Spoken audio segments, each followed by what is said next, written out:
So, Marcel Moyse was a French flutist who was born in 1889 and died in 1984. So, why are we here today and why are we still talking about him? Here's a little hint of why.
So you can hear his playing was so vibrant, so charismatic, so full of life, that the idea of it still resonates with us today.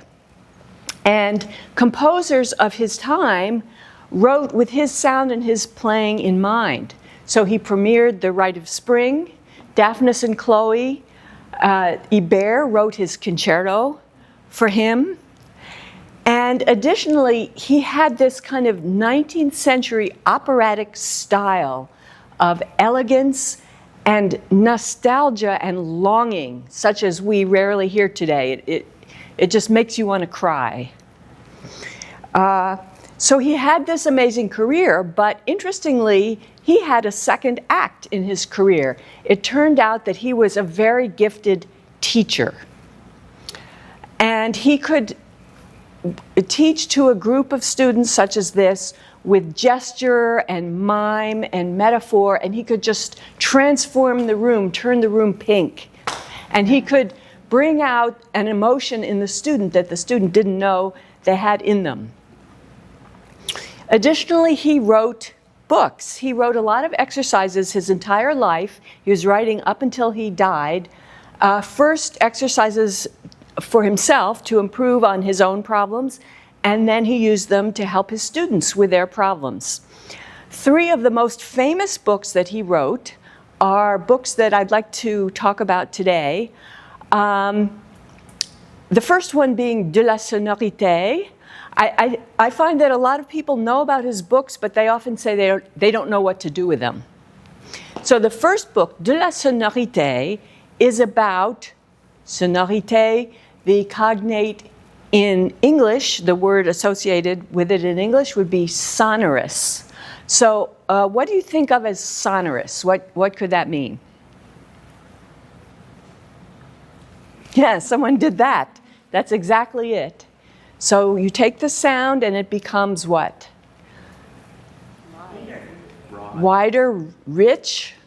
I like to think of the word ringing. So the cognate in French would be sonner, which means to ring a bell, sonner. And I also like to think of what Marcel Tabuteau, an oboist who was a contemporary of Moyse, taught at Curtis, he said, the amplification of the dolce tone. So you take a beautiful color and you expand it and allow it to ring, as opposed to pushing it or forcing it. So would someone like to come up? Oh, we have Anne, right? Anne will come up to play this first exercise in the book De la Sonorité. And before you start, I'll tell you how I like to do it. I can't begin to recreate the magic of Marcel Moyse, but I've been teaching his books for many decades, as Libby mentioned. And so my own ideas are kind of intermingled with my memory of what Moyse was like. So I can tell you what I like to do with these books. The first exercise in this book, he wrote, you may recognize that. First note, 1 beat, second note, 3 beats, chromatically. He wrote this, he had the idea for this, believe it or not, when he was 19 and he had been sick for a year. You know, they didn't have antibiotics. And he was trying to get back into his playing. And in particular, he was trying to get an even sound, a homogeneous sound throughout all the registers of the flute. So he took one note, which he thought was the best note for him, for his instrument and his playing, fooled around till he got a sound that he liked, and then used that note as a model to match up all the other notes chromatically. Now, it doesn't really matter. As you see, he took the B above the staff as the note to match up. I personally, in my teaching, I like to use the B in the middle of the staff because I feel you can relax on it. The upper B, you can kind of put anywhere with your lips. So the B in the middle register is very stable. So I like to actually start, instead of on this line, I like to start on this B and slur to the A sharp and go on down, and then turn it around and take the B and go up. So first, why don't you find a beautiful, round, resonant B, just the B in the middle of the staff.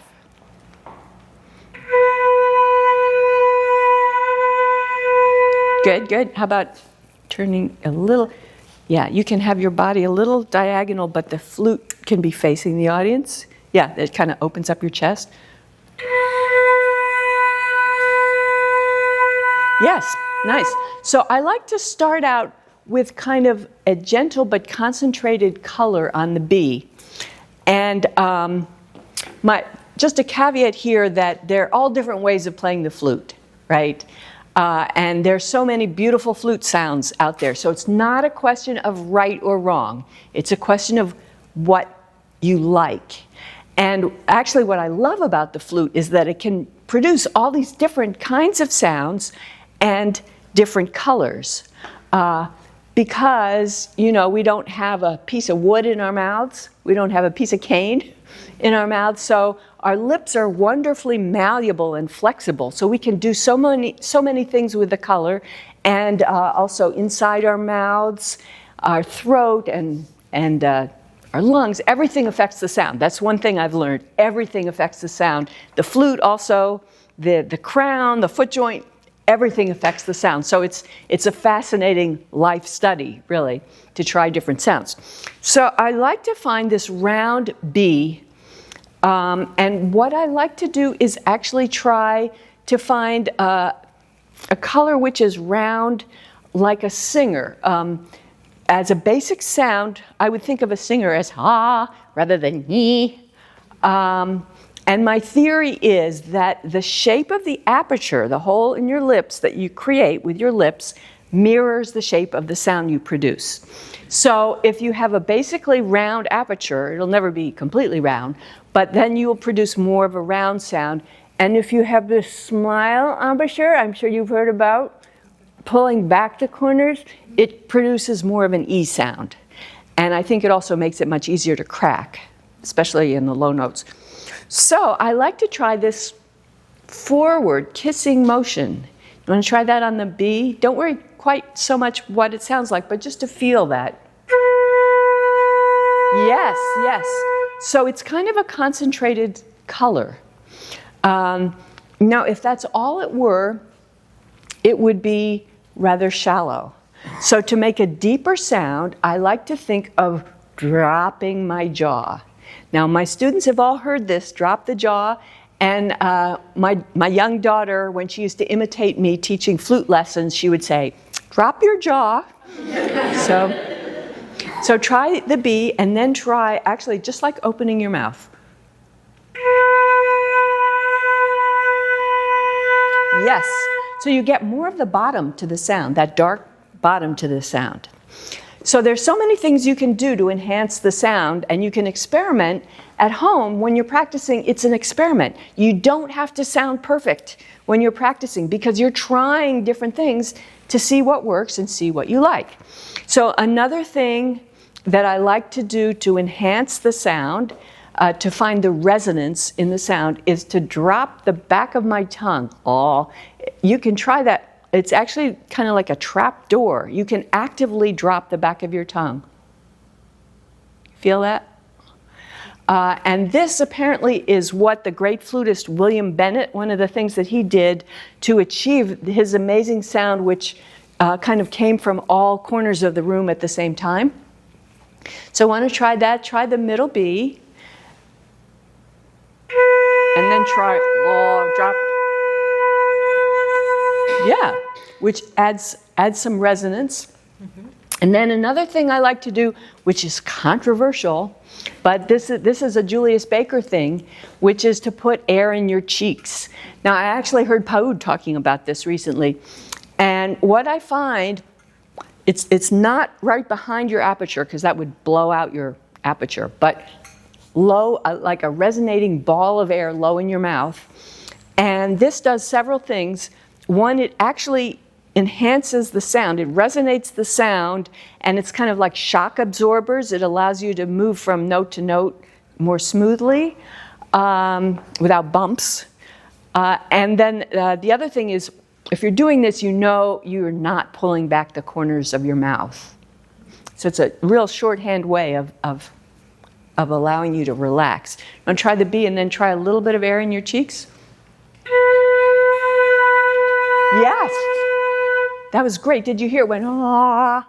Yeah, that's great. So when you get that B and you like what you're playing, try slurring to the A sharp, 1 beat on the B, 3 beats on the A sharp. And I like to use the auxiliary key because it's really great for chromatic scales. You can leave it down for the A or that G sharp, so you're not doing that. Yeah, so a lot of people aren't used to using this, but it's very useful. So slur from the B to the A sharp.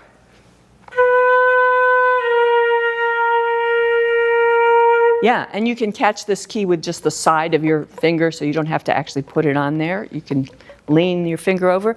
And I found the A sharp wasn't quite as beautiful as the B. It was not quite as round. So find that round aperture.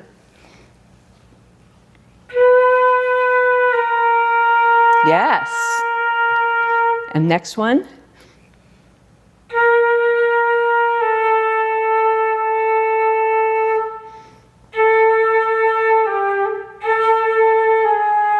Right. Now here it's changing a little bit. You're losing a little bit of the bottom on the G sharp. So what I find is that as I go into the low register, I think of gradually dropping my jaw more. Maybe bringing my upper lip down with it. Of course, I don't want to just bring my upper lip down or it'll close off the aperture. So if I play that middle B and I don't change anything, I'll lose the bottom of the sound. So I'm going to gradually drop my jaw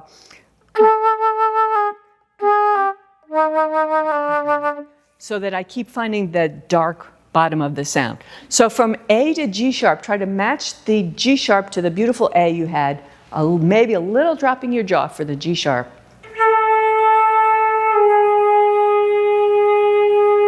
Better. Yeah. So here's another, this is a little less stable, right, the F sharp. So if you hear it cracking up, that probably means you have tension in the corners or your lips are too close together. So you can go forward and then drop your jaw a little bit. Try G to F sharp. Yeah, that's great. So you would work your way into the low register, and then you can start on that same B, and this time work in half steps up, and this gets you to some problem notes on the flute. So you want to try the B, and slur from the B to the C. One beat on the B, 3 beats on the C. Good. Good. So as you notice, C sharp is probably the worst note on the flute. Tends to be what? Sharp. Tends to be sharp, and the tone quality tends to be too airy to me. Too airy, too raw. It's not as warm as the other notes. So here I would think of even more of this dropped position and putting my upper lip down, like someone putting a finger down in the middle of your upper lip. So you want to try C to C sharp and try to match the color.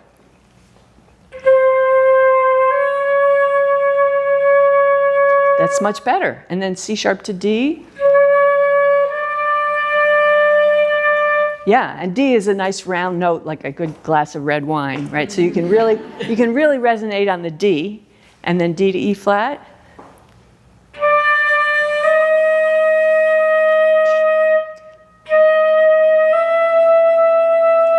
Good.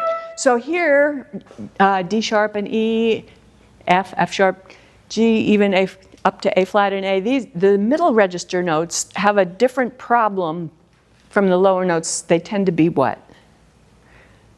Like E especially. What does E tend to be? Is it sharp or is it flat? It's one of those. I know. Yeah, you're right. Anybody? E tends to be flat, and the tone quality tends to be too Thin. dull. Yeah, it tends to be dull. If I don't change anything, so to brighten up the E and the middle register notes, I would do something a little different, a little bit more lips forward.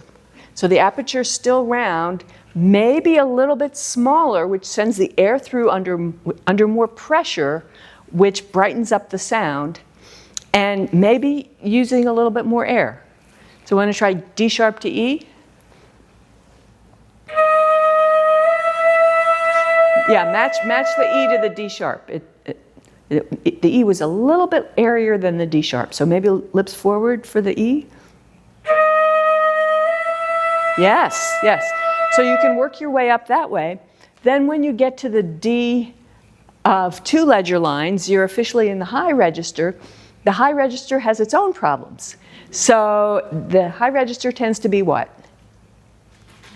Pitch-wise, it's generally too sharp. And the quality can be too what? Yeah, everything that everybody said. So it can be shrill, too bright, too thin, too all those things. So for the high register, I like to have it almost like the low register, keeping the jaw dropped, which will keep it bottom heavy. The only difference being I would lift my upper lip more for the high register to open up the sound. So dropping the jaw also, it has 2 advantages. One is it makes the sound deeper, darker, and the other is it keeps it from going sharp. So my other teacher, Tom Neifinger, he's not as well known as Moyse, but they actually met each other. Neifinger was actually very brilliant. He had this amazing way of playing, and he had an incredible ear. He could improvise anything at the piano. And he actually met Moyse because I was studying with both of them, and they both recognized each other's genius, and they both had a genius for punning. So Moyse called Neifinger Nine Finger. At any rate, Neifinger gave me an exercise to keep that deep high register, which is play the D and drop my jaw so far that I get a multiphonic. So it's just like opening your mouth. Want to try that? So you play a D and then you open your mouth. There you go, there you go. That's good because some people's jaws are so tense they can't get that. So that's good if you can do it. So the point being, if you play just above the spot where it's going to drop into the low register, then the high register will be nice and bottom heavy. So instead of, it's more, and then you can give more air for something like Brahms' First Symphony, and you won't go sharp. So you would work your way into the high register. So we're almost out of time, but I also like to do this exercise within piano, all within piano. And when I do that, I like to think of a soft sound which is like the loud sound, only smaller. Not squeezed, not flabby. So to the degree that I use less air, I make the aperture that much smaller, but still round. Now, Moyse was not analytical, so he wouldn't have said that. He said, the flea has more life than the elephant. So you can do the whole exercise. You can do the whole exercise within piano. But thank you very much. Thank you. So now we have Quinn with the second sonority exercise. Hi. So this one, I also start in the middle. I start on this middle B. Do you see where the middle B is? And I go from B to A sharp, B to A flat, B to G, and you can do it slowly. So first, find a beautiful B that you like.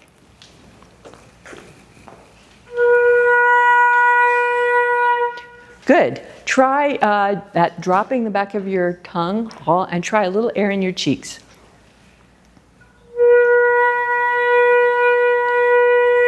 Yeah, so that you can kind of let it go and then try a little vibrato.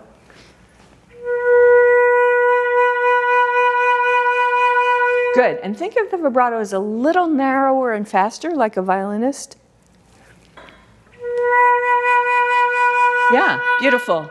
Yeah, Moyse would say if the vibrato is too wide and too much imposed on the sound, it's like looking in the mirror and the mirror's going like this. So rather, he talked about putting sugar on the strawberries. So more like a violinist, a little bit like skimming forward. So find your B again and then slur to the A sharp and try to match, and then slur back up to the B.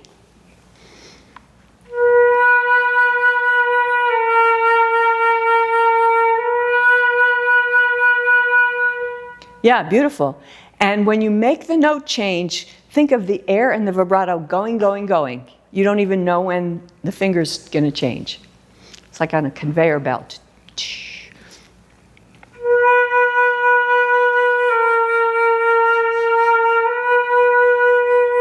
That's it. And keep going. Dee-da.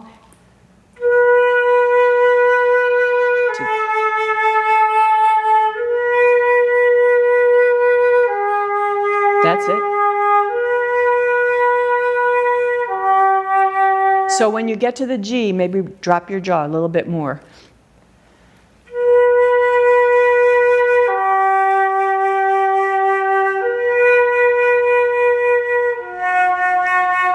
Good, yeah, I like that sound. So now it's a matter of connecting.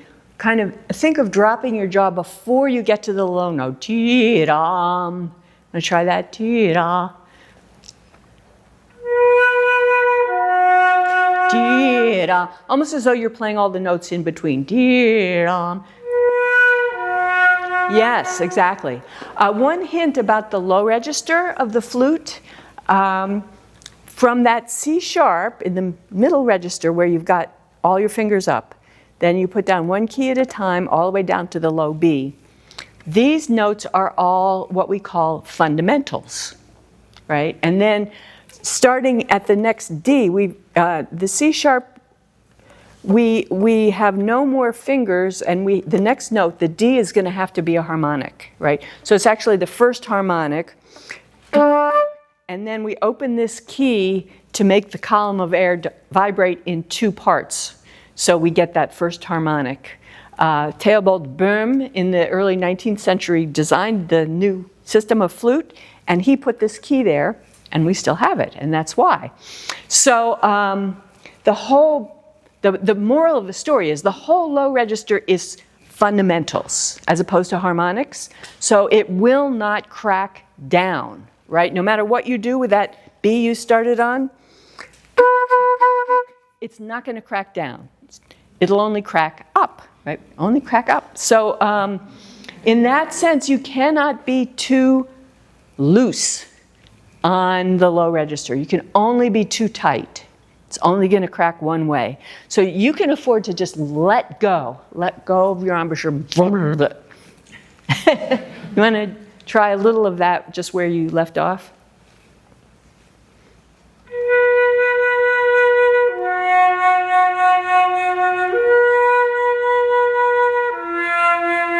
That's it. So you let it rest on the basement floor. You feel that dark bottom to the sound. And if you're nice and dropped, then you can afford to give more air and it won't crack.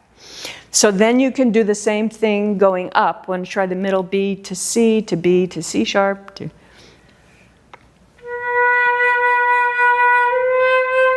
Connect the notes. Yeah.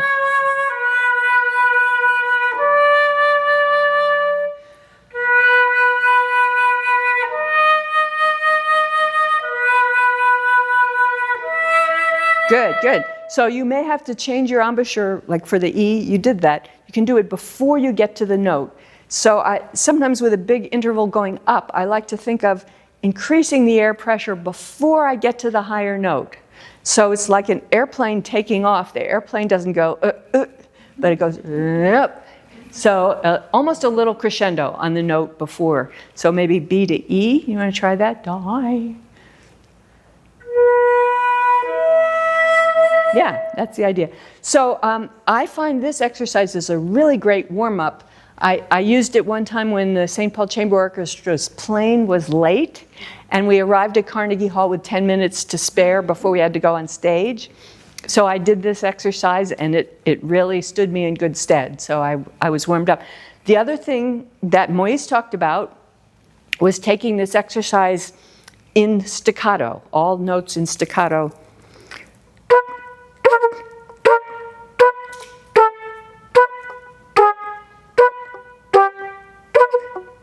So I keep thinking of my embouchure kind of going down on my face, and then the opposite.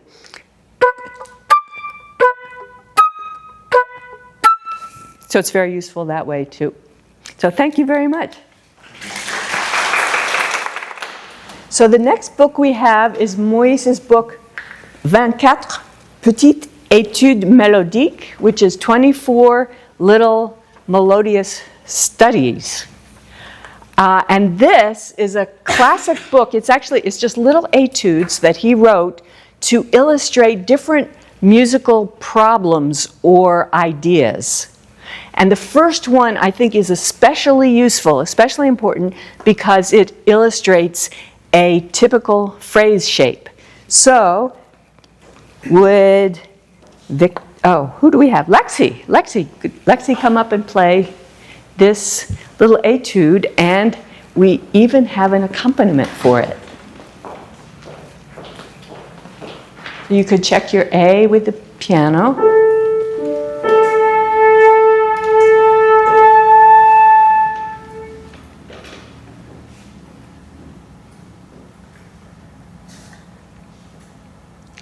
So you start together.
Beautiful.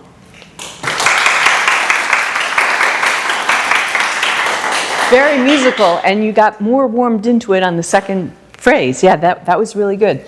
So this is an example of a typical three-part phrase structure.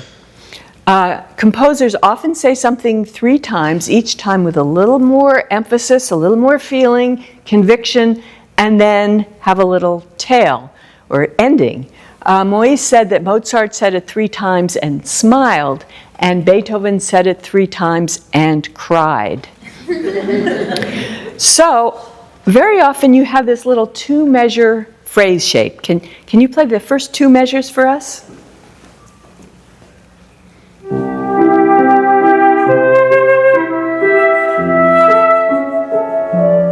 Good. So where's the most typical place to crescendo to in a two-measure phrase? Anybody? You did it. Yeah, what note did you play? E. The E. So it's very typical to rise to the downbeat of the second bar and come away. And so these little phrase shapes are very typical. When Moyse wrote this, he was in his hometown of Saint-Amour, Saint-Love, in France, near the border with Switzerland, and he looked out the window and saw the Jura Mountains, which have the shape like the rise and fall. So he saw one mountain that went up, but it didn't go down all the way because the second mountain came up in front of it and was higher with the same shape, and then the third mountain started higher and went all the way up and completed the mountain range. So he was thinking of that. He was also thinking of speech. And the idea that you take a concept and you develop it, you say it with a little more emphasis, and then you reach a conclusion, and then you might have a tale. So you might say, I think John's a good man. He really does good work. Why don't we give him a raise? Or, I love her so much, I think I want to tell her. I want to tell her I love her, and then we can get married and live happily ever after. Something like that. There's a development. And to me, this is the most important lesson in tonal music, the music that Moyse was involved with, Western tonal music, that there is a structure in the music. If it's a good composer, you can find that structure, and you're not really showing what the composer meant unless you imbue that structure with the emotion and the development, the architecture, you could call it the architecture that the composer put in the piece. So it's also, as we were saying, it's like speech. And like speech, there are strong syllables and weak syllables, right? You would not talk like this like a robot or Chat GPT. I don't know. Although they can do a pretty good imitation now. But so you have strong syllables and weak. You could put words, oh, yes, I love you. So there's a weak syllable at the end. So sometimes, in order to really make it clear that the downbeat of the second bar in this shape is where the composer wants you to go to and make that note especially rich, he puts a special kind of note on the downbeat. And do you know what that note is called? Ti-dum. Anybody? Ti-dum. I know my students know. Appoggiatura. Good Italian word. My students know that if I ask a question, 85% of the time, if they say appoggiatura, they will be correct. So appoggiatura is a good Italian word meaning to lean or to press. But if you look it up in a music dictionary, the Harvard Dictionary, something like that, it says it's a non-harmonic note, which means it's a note which is not in the chord on a strong beat. And it invariably resolves either half step or whole step wise up or down to a note which is in the chord. So when it's not in the chord, it forms a dissonance and it rubs against the chord, it rubs against the bass line. And then it relaxes to the note which is in the chord, so you can diminuendo, you can come away. So, as an experiment here, Tim is going to play a C major chord. And why don't you try playing an F? Is there an F in a C major chord? No. So play that F strongly, warmly, until you can't stand it anymore, and then see if you can tell where it would diminuendo to, where it would resolve to, what's the consonance.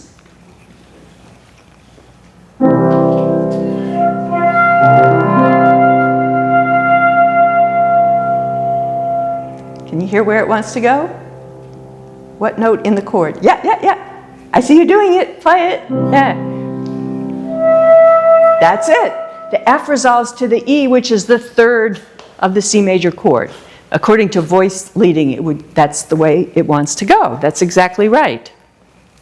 So the composers use these appoggiaturas a lot to add expression, sensuality. Mozart uses appoggiaturas all over the place. Baroque composers, you could add the appoggiaturas in. When you get to someone like Mozart and later composers, Bach, Beethoven, Brahms, and beyond, they wrote in their own appoggiaturas. They wrote in their own ornaments, almost exactly like the Baroque ornaments, but they were control freaks, so they wrote them in themselves. So it's up to us to figure out what's an ornament and what is the plain line.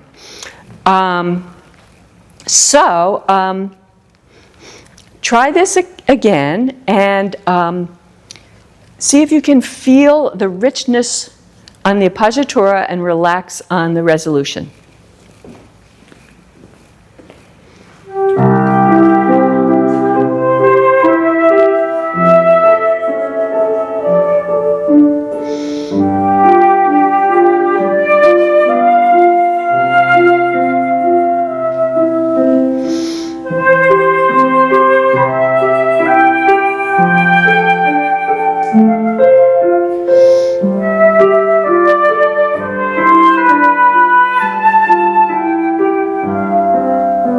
Yeah, beautiful.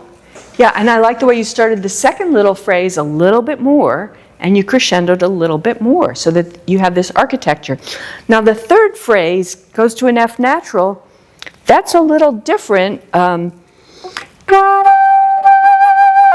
Here, the phrase is actually not ending. That F is in the chord. So sometimes this happens in music where you have a rest, but the phrase is not finished.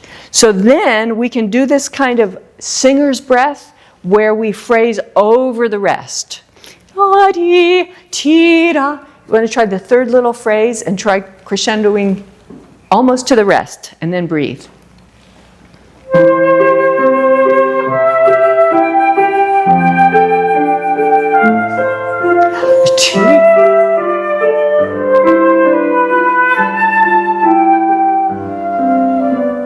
Good. And Lexi did something else that was really great. The next to the last measure of this phrase, the phrase is still developing, but the notes are going down. And the flute does not want to do that, right? The flute wants to get weaker in the low register. Moyse said, "The flute is a queen, a proud queen, but a weak queen." I'm not sure he would say that now. But anyway, we have to find a way of feeding the low notes. So that sonority exercise we were doing is a good one to prepare for this, thinking of dropping the jaw, and the angle of the air gradually goes down a little bit.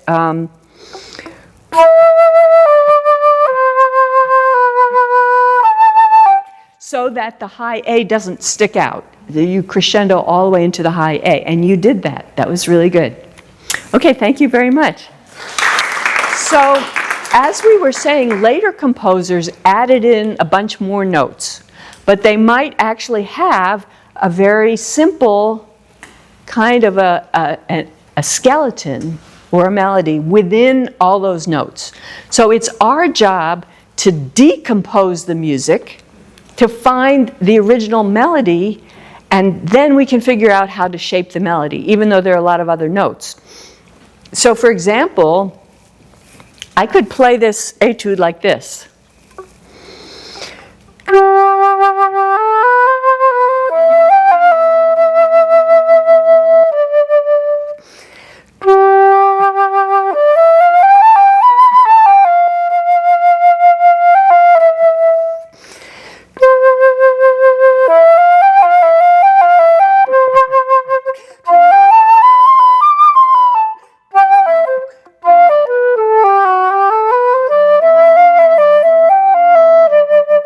Something like that.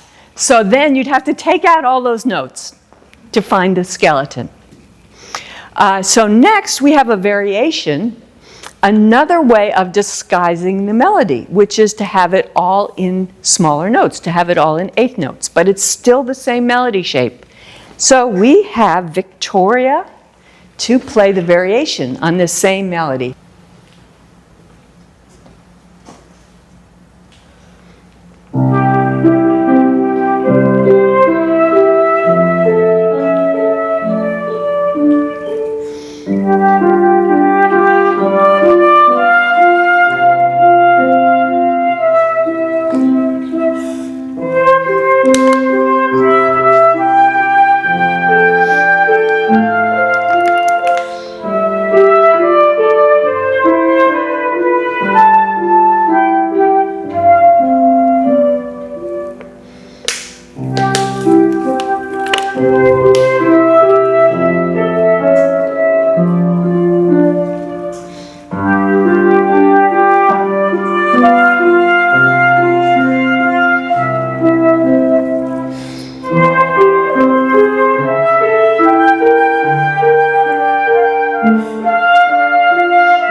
Yeah, lovely.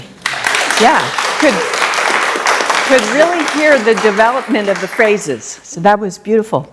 So when Moyse wrote this, he told his students that he was thinking of the separate notes.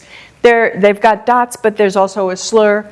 And he was thinking of that as being like bells, ringing bells, or like bouncing balls. So a little bit of decay on each note, coming away a tiny bit. Want to try the first phrase like that?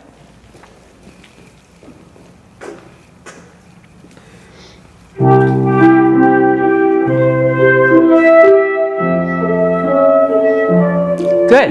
And can you still show that E? The E is the appoggiatura. It's not a good note, as we've talked about, but if you can find a rich E to show that that is the dissonance.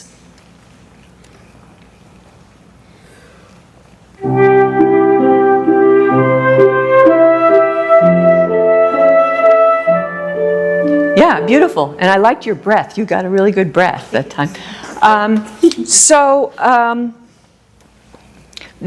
As flutists, as musicians, we have a lot of different ways of showing the phrase shape. So the most basic one is what? What do we do to show the phrase shape? Crescendo, decrescendo. Could we show that other? It's a beautiful drawing that I did. So a lot of times in these melodies, I like to write in a hairpin. You know, they call them hairpins, coming up and coming down. And I think of that as an actual picture of your air. So your air is growing and then it's coming away. And you can practice this on one note, maybe over 5 beats.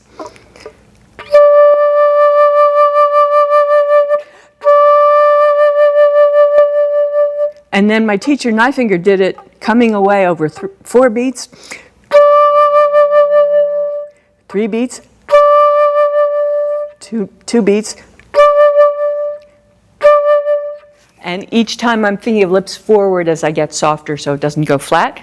And he used this as a way of creating an ambiance in the sound, making it sound as though the note is ringing.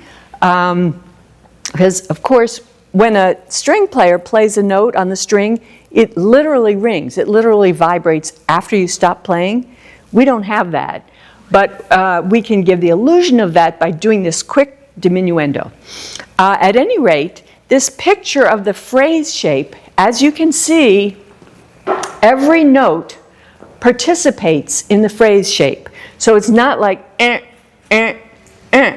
but it's So the shape of every note is getting bigger, like that, and then the opposite coming down.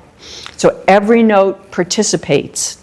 So even the first note of the phrase, da, has a little bit of growth to it. Even if it's not written, the note is always going somewhere or coming away. Long story short, that's the first thing we do is with our air, make a phrase shape. What else can we do to illustrate the phrase? What other tools do we have? You did it. Yes? Pushing and pulling the time slightly. Pushing and pulling the time. Now, we were going to get to that one later. That's really good. That's very advanced. A couple others I was thinking of, which could be note length, right? Could be color. So we have lots of different things, but pushing and pulling the time, that is a really interesting one. And there's a good Italian word for that. What is the Italian word for that? Rubato. Rubato, yes, which literally means to steal, to rob or to steal, S-T-E-A-L. So it's kind of a Robin Hood act. You steal from Peter to pay Paul. So you can take time at the beginning, maybe move forward in the middle, and then take time at the end. It can be very subtle. If you hear Moyse recordings, he often does that a little bit. And if you hear great singers, they often do some of this rubato. It just really enhances it without even, you may not even be aware of what's happening, but it just adds a little bit to it. So in this case, when you have the repeated notes, you can think of them talking about the bouncing ball. I like to think of the pattern of a decaying ball. If I had some mathematically minded doctoral student, maybe they could figure this out. But you know how a bouncing ball, bung, bung, bung, bung, bung, bung, bung, bung, bung, bung, bung, bung. Yum, bum, bum, bum, bum, bum, beam, bum, ping, bum, bum, bum, bum. I'm going to try a little bit, starting a little slowly, and then maybe speed up a little bit, and then come away. Yeah, get slower again to illustrate the shape. I know it's a strange thing when you're not used to it, but I'm going to try that.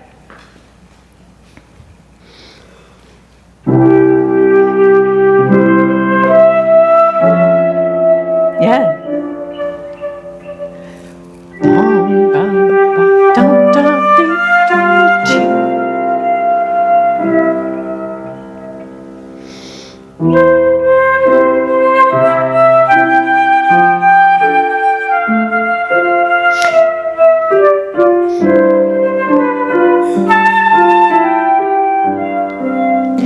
Yeah, that's exactly right. That was beautiful. Yeah, thank you very much. And Luisa Tetrazzini of Turkey Tetrazzini. You see all the great singers had food named after them. Enrico Caruso, you may have heard of Caruso. And he felt that the singers had a more developed understanding of emotion and style and color and expression than the wind players did. So he wrote down the melodies that he heard them sing and used them to develop these qualities in his own playing and in the flute players, and later even other wind players. I heard him coach horn players, clarinet, bassoon, everything on these melodies. So they're a wonderful vehicle both for finding your sound and also for studying the phrase shapes of different composers and how you might approach shaping them and interpreting them. So the first one we have is Werther, the opera Werther, by the French composer Massenet. And we have Eva to play this for us. And this one actually is not a vocal aria. It's one of the few that's orchestral. This is an entr'acte, which means between acts in the opera, before the fourth act. And the plot has to do with Werther and Charlotte, and Werther has just stolen some dueling pistols, and Charlotte is very worried that he's going to kill himself. So this particular interlude has a real feeling of foreboding, worry and foreboding. But it was actually played by the flute. It starts with the strings and everybody, and then they drop out, and the flute and the clarinet and horn play this melody.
Yeah, nice. Thank you.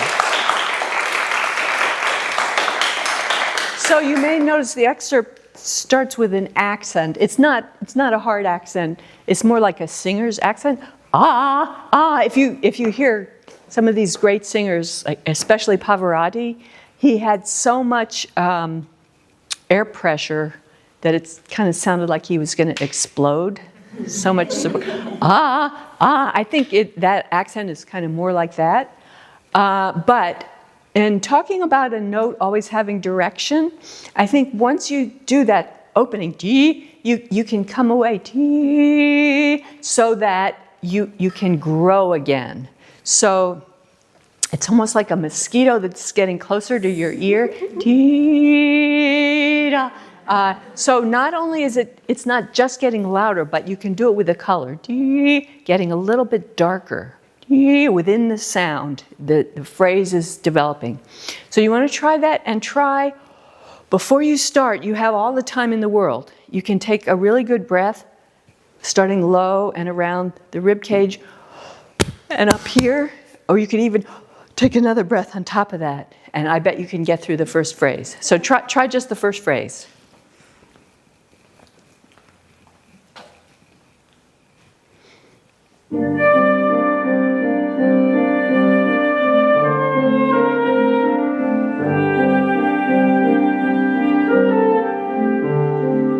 Yeah, good.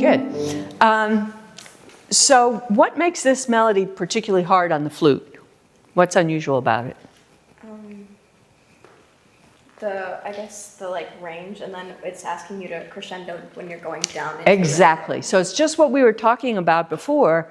The flute does not want to get richer in the low register, but we have to find a way to develop our low notes. Using the sonority exercise is a great way.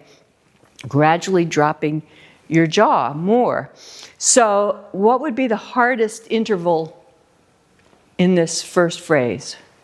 2 notes. The B and the D. The B flat Yes. to the D. The minor 6, that's the hardest interval. Dee, da, da. It's the kind of place Moyse would say, put the spoon in the mayonnaise. Dee, da, da. So you can use the sonority exercise, the second one that we did.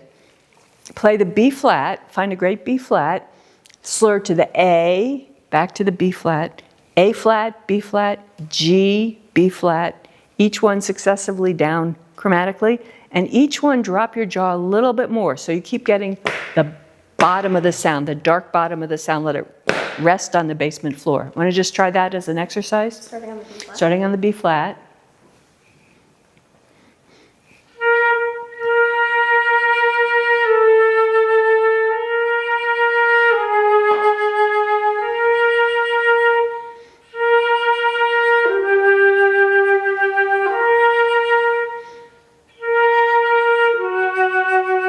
So that one is a little paler. See if you can drop your jaw.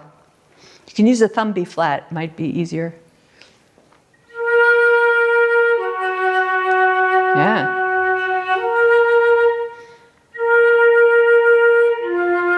Da. That's a drop. Find the bottom of the sound. Find that da. That's it. Drop your jaw. Bring your upper lip down a little bit. Yeah, good. You want to keep going? Come in. Moyse would say, come in. Oh. Yeah. Yeah.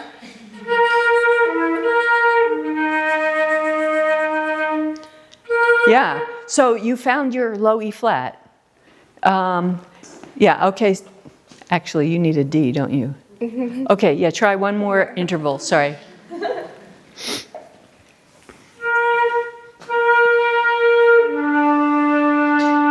Yeah, can you warm that up even more? Drop your jaw, curve your upper lip down.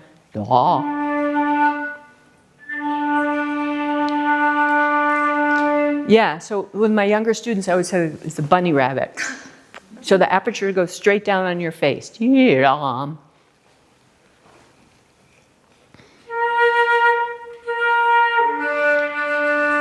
Yes, it's way down there. Yeah. So you can almost feel like you're playing. So you can actually move your embouchure before you get to the low D. Want to try that?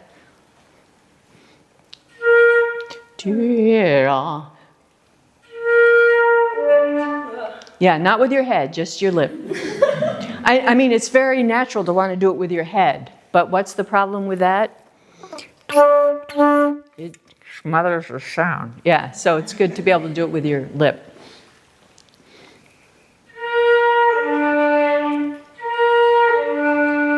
That's it. Drop the back of your tongue. Try a little air in your cheeks. Yeah. Good. Yeah, it's hard because if you push too hard, it cracks, right? Moyse would say the flute is like a fish. If you grab it, it goes whoop. Yeah, so sometimes trying too hard is counterproductive. But that's why it's good to be nice and relaxed on the low notes. So you memorize how that felt, and now try plugging that back into the phrase. Just the first phrase.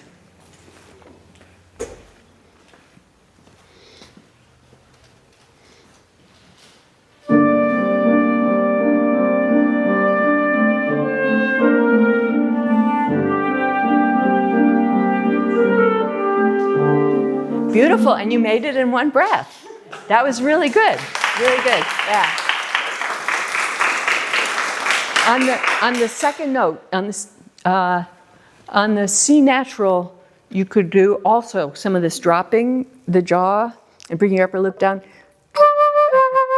It's easy for the C to be a little bit high. Okay, so this is a 4-bar phrase. So where would be the most common place to crescendo to if I were drawing in the hairpins and then come away? First beat of the third measure. Exactly. First beat of the third measure is very typical for a 4-bar phrase. I'm losing my ability to talk. Okay, so here the composer makes it very clear that you want to go to the third bar and come away, because what happens on the third bar? What chord do you get to?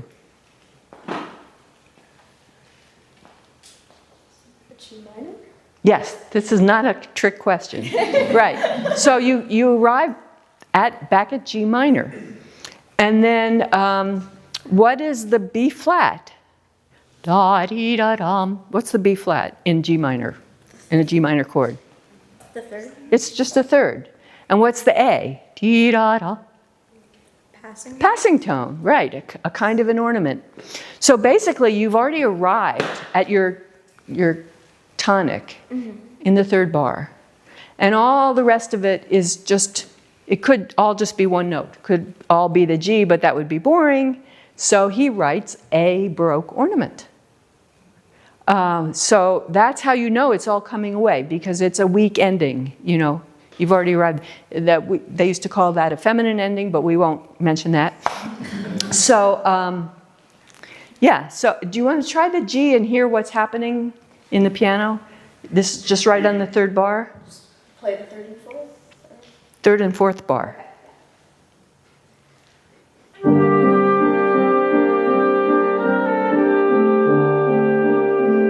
Yeah, so not much, huh? Yeah, so that's why you would go to that and then come away. So thank you very much.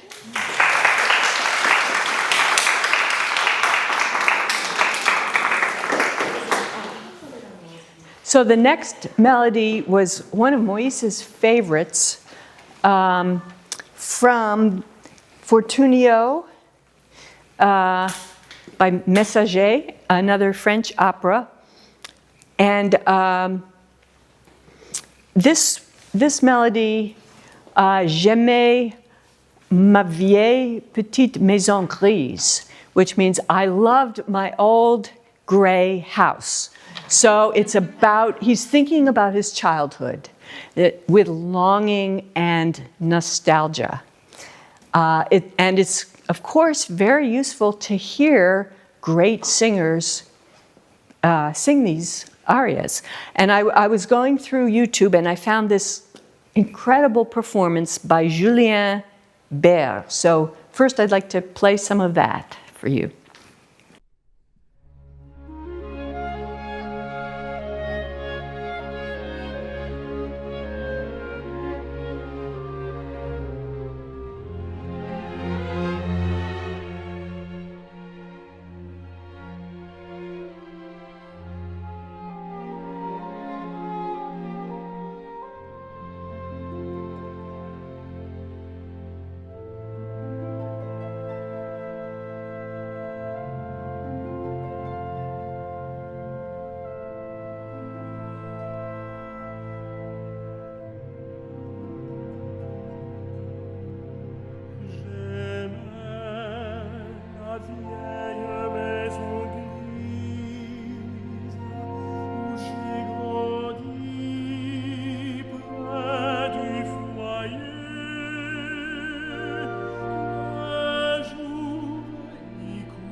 So I went backstage to get my copy of this. There's another edition of this book, Tone Development, that our graduate student from the University of Minnesota actually put together. She has her doctorate now. She's on the faculty at Iowa State University in Ames. And this is a great book put out by Carolyn Nussbaum. It's called the Moyse Melody Book. She put out the words to each aria and the plot of each opera and the an easy piano part to each melody. So it's extremely useful. So now, speaking of students, my student Lauren is going to come play this.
so beautiful. We could really feel the emotion and the growing sense of longing and nostalgia that this is about. That was really beautiful.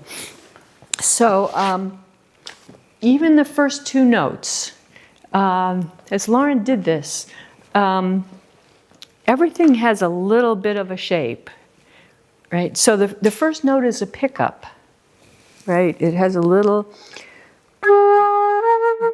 it has a little bit of direction. And then even the downbeat is not da-da, but G, G, that a little bit of shape to it. And then you have repeated notes. And of course, in an aria, the reason you have repeated notes is because they're words, right? And we never say the words exactly the same. So adding words to it can be very helpful. You know, I always loved you so. Something like that. I mean, we can look at the original words in French. Even when we don't have words, even when we're playing music that's not an opera aria, repeated notes are always something different. There's a little bit of nuance to them, some kind of direction. So all the things that we've talked about, the bouncing balls, the rubato, you can do a little of that on the repeated notes. And that's what Lauren did. Bum, bum, bum, bum, bum, bee. And then the second phrase, growing, the emotion grows, and then it kind of backs away again for the third phrase, and then there's a fourth phrase, which is sort of letting go of the emotion. So those four little groups create a rainbow, right? That's the architecture. And we could feel that from Lauren. She did that with the first phrase. Then the second phrase, where Lauren got a little more excited, a little more intense, maybe the sound was a little bit warmer. How did you make the sound warmer? Can you show me again where it was? So the second phrase, starting on the A sharp again, is a mezzo. Starts on mezzo piano instead of piano, and the words have become a little more emotional. Talked about how I loved our old gray house. Things were familiar to me. They welcomed me gently. He's still talking about his house. So in this phrase, you have the A sharp.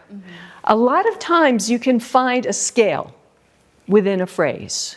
There may be little notes in between, but you can trace a scale that goes up and comes down. I actually learned this, first time I learned about architecture was my freshman theory class at Oberlin. Robert Melcher, who actually wrote a theory book, we were studying a Mozart aria. And he showed us how the aria went up to a certain note and then came down. And then it went up again to a higher note and then came down. And then it went up to the resolution, which was the highest note. And that was later in the melody and came down. So in other words, you could trace the peaks to make a total architecture out of the whole aria. And that just blew my mind. I had no idea that music was constructed like that. So in this case, you have the A sharp again, and then you have a B sharp. Instead of going to the B natural, this time,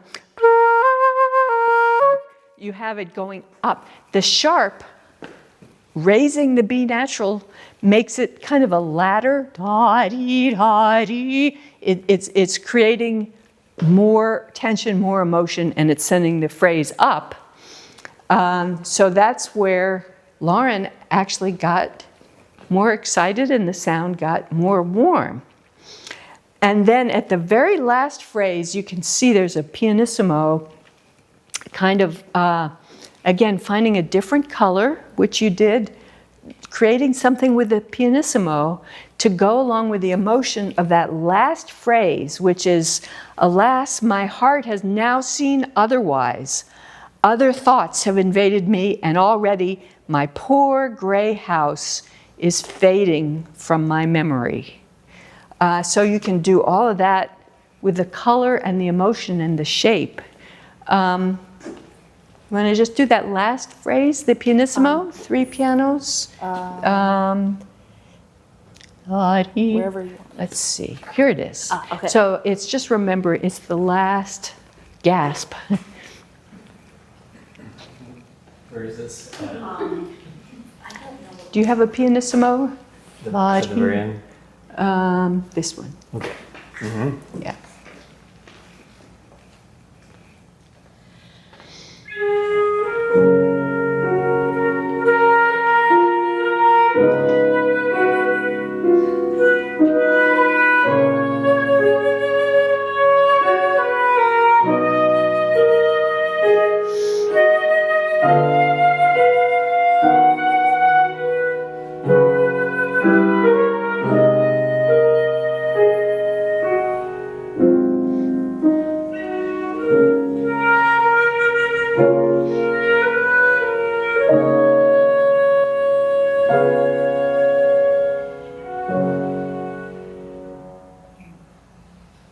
Gorgeous.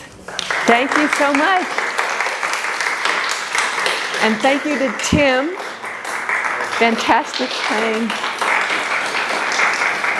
And we have a few minutes if anybody has questions about playing in the chamber orchestra or technical things or yes. I just have one. So, yeah, I'm trying to make sure I wrote it up right there. So, like when you were going up, from low up, you would think about raising your.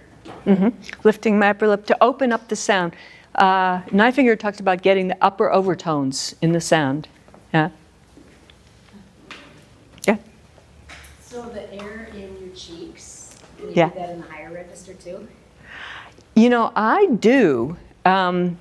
Not everybody does. Paud talks about using it in the low register.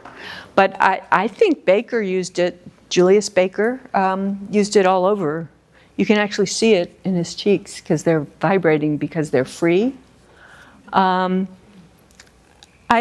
tend to use it, maybe not so much for the soft playing, but I think it does something. You know, the difference between and it's got this. That's what I like to find is kind of a buoyancy to the sound. Yeah. What was the audition process like for the SPCO? Oh, audition for SPCO. I was still in grad school, and I knew the previous principal flutist, Carol Winsence, and it started out behind a screen, and there were 3 rounds. I liked the audition especially because it wasn't all just excerpts. We got to choose a piece of our own choosing, and we played a quintet. In the finals, we played a quintet with the wind players. It was a Reika quintet in D major that has a flute cadenza in it, and the piece. Oh, and Hindemith 8 Stücke was on the list. So it felt like more of a musical audition in addition to the excerpts. So many flute auditions are so completely technical, and they could be just like the 10 most technical measures of Prokofiev classical symphony. Like how do you stand out doing that? So that can be problematic. So I liked the audition that way. And then they had it narrowed down to just me after 3 rounds. And my predecessor, Carol Winsence, who also studied with Moyse, was pushing for me to get the job. And because of that, everybody else was looking askance. They didn't want to be pushed into anything. So then the bassoonist said, well, I'd like to hear her one more time. So they had me spend the night in St. Paul, at the old St. Paul Hotel, which was actually a wreck back then. And they said, come back and play something different. So I happened to have my handy excerpt book. It was before Jean Backstrasser. It was a purple book called Orchestral Extracts by Harold Clark, who is British. And I had taken an excerpt class at Indiana University with James Pellerite, who was kind of frightening, but you'd sit in the class and you had to memorize like 3 excerpts every week.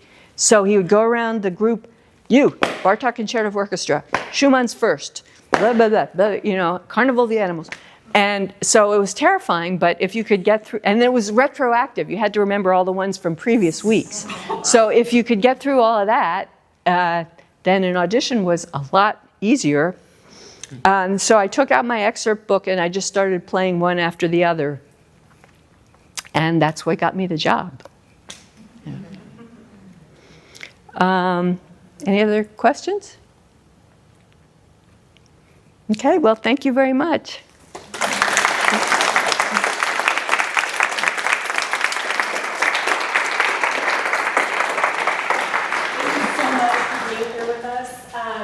We do have a small reception set up outside if any of y'all are interested in sticking around for a little bit. Certainly if you have other questions, I'm sure Julia would be available for those as well. But please join us, and thank you all for being here today.